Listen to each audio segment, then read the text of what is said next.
Frères et sœurs, la paix soit avec vous. Nous célébrons aujourd'hui le 3e dimanche du temps ordinaire. Ce dimanche est dédié à la parole. 3e dimanche du temps ordinaire instauré par le pape François. Et ce dimanche particulièrement aussi pour nous qui sommes en Île-de-France. Nous célébrons le lancement du concile provincial autour du catéchuménal et néophytat.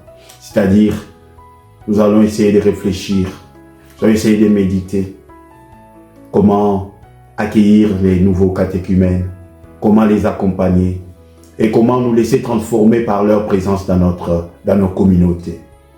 Et c'est aussi le dimanche de la prière pour l'unité des chrétiens. Frères et sœurs, le dimanche dernier, nous méditions sur les témoignages de Jean-Baptiste à propos de la filiation divine de Jésus, tel que l'évangéliste Jean nous l'a rapporté.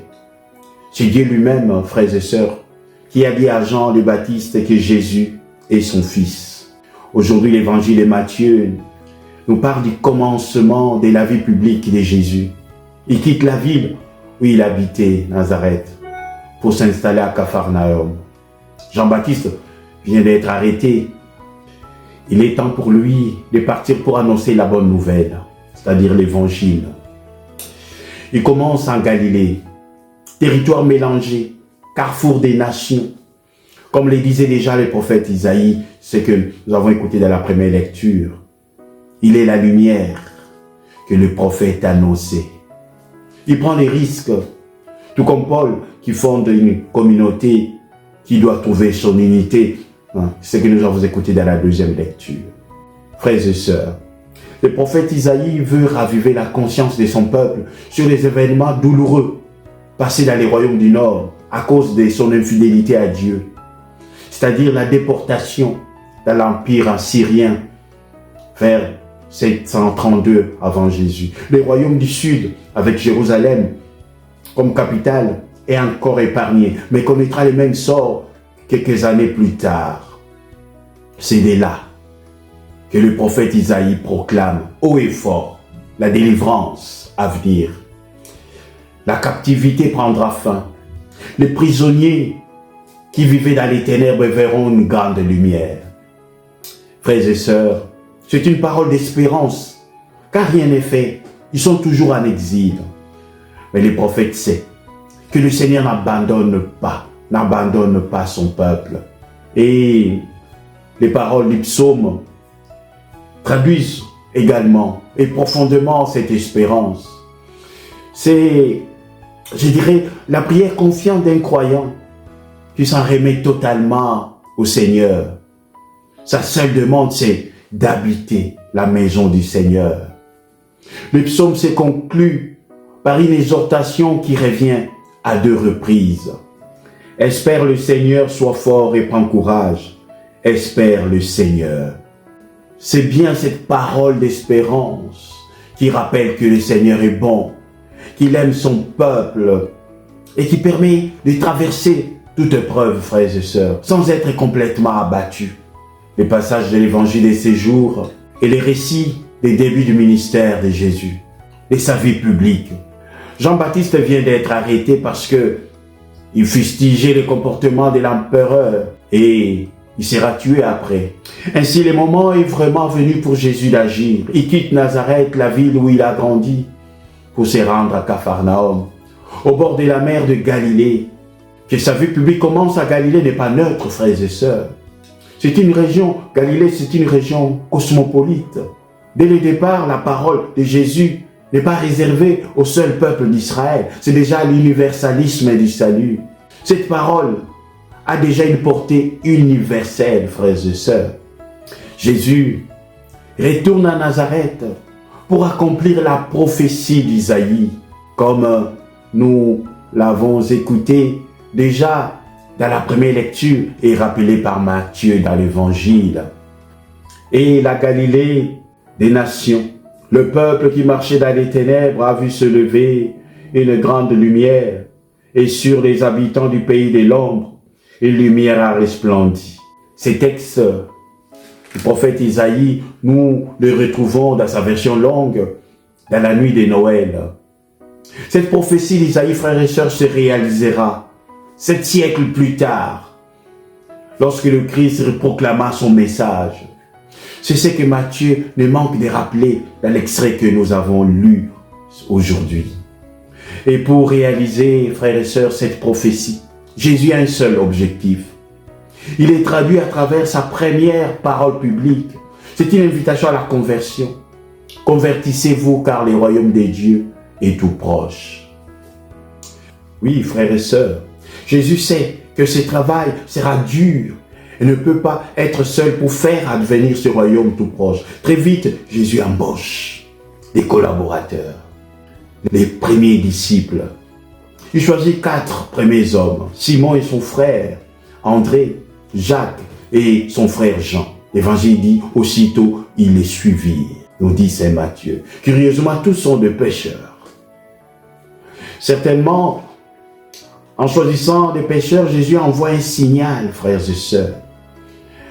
C'est-à-dire la mission et la prédication qui attendent Pierre et André, Jacques et Jean ressembleront à la pêche au filet et non à la ligne. Vous savez, quand on jette, on fait pêche à la ligne, on jette l'épervier dont on ne sait comment sera les résultats. Mais le filet, même mal jeté, frères et sœurs, peut ramener un nombre considérable de poissons. Suivre le Christ, c'est aussi, frères et sœurs, ne pas se mettre sur le chemin d'une loi, mais sur le chemin d'une relation avec quelqu'un, avec le Christ, notre Seigneur, et accepter que Dieu, c'est-à-dire notre Seigneur, mène la barque. Et nous tous, frères et sœurs, en ce dimanche de l'unité, de la prière pour l'unité des chrétiens, nous professons le nom de Jésus-Christ comme Dieu et Sauveur et Seigneur. Par les baptêmes, nous faisons aussi partie de cette grande famille, les disciples du Christ. C'est tous ensemble comme un seul homme, comme un seul corps, que nous sommes appelés à instaurer ce règne de Dieu dans notre monde. Règne d'amour, règne de justice et de paix, de tolérance, règne de respect, de partage et de vérité. C'est pourquoi depuis mardi, nous avons commencé cette semaine de la prière pour l'unité des chrétiens. Et Saint Paul exhorte les Corinthiens à quitter les divisions et critique les clans. Il les dit avec des mots forts. Chacun de vous prend parti en disant « Moi j'appartiens à Paul » ou bien « Moi j'appartiens à Apollos » ou bien « Moi j'appartiens à Pierre » ou bien « Moi j'appartiens au Christ ». Le Christ était donc divisé. Voilà ces paroles de Paul qui bousculent. Paul, apôtre du Seigneur, Pierre, apôtre du Seigneur.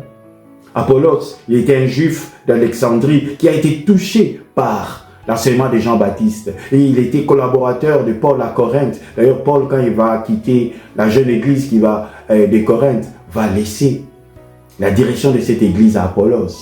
Apollos restera là, mais pas pendant longtemps. Oui, frères et sœurs, Paul veut briser ces divisions qui parfois nous guettent aussi dans nos communautés aujourd'hui.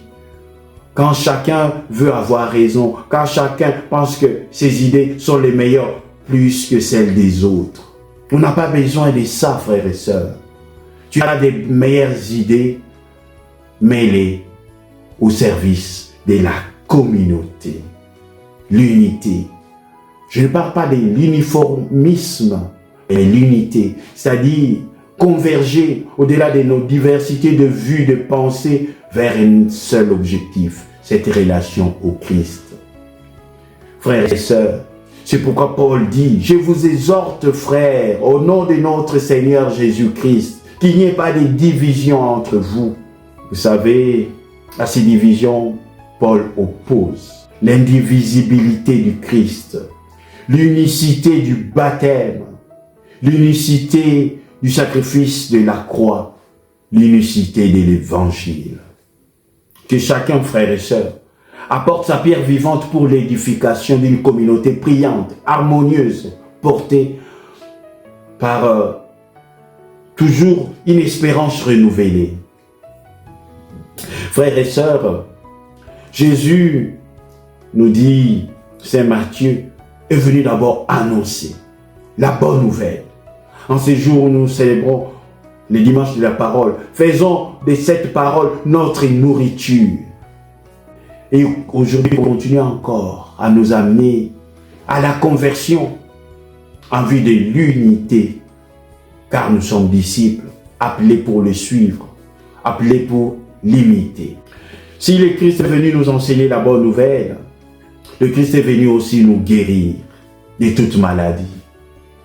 C'est dire qu'il est venu nous pacifier envers nous-mêmes, créer l'unité dans notre cœur, parfois divisé à cause de nos adversités intérieures, pour que dans notre complexité, frères et sœurs, nous puissions être ouverts à cette guérison que le Christ nous propose.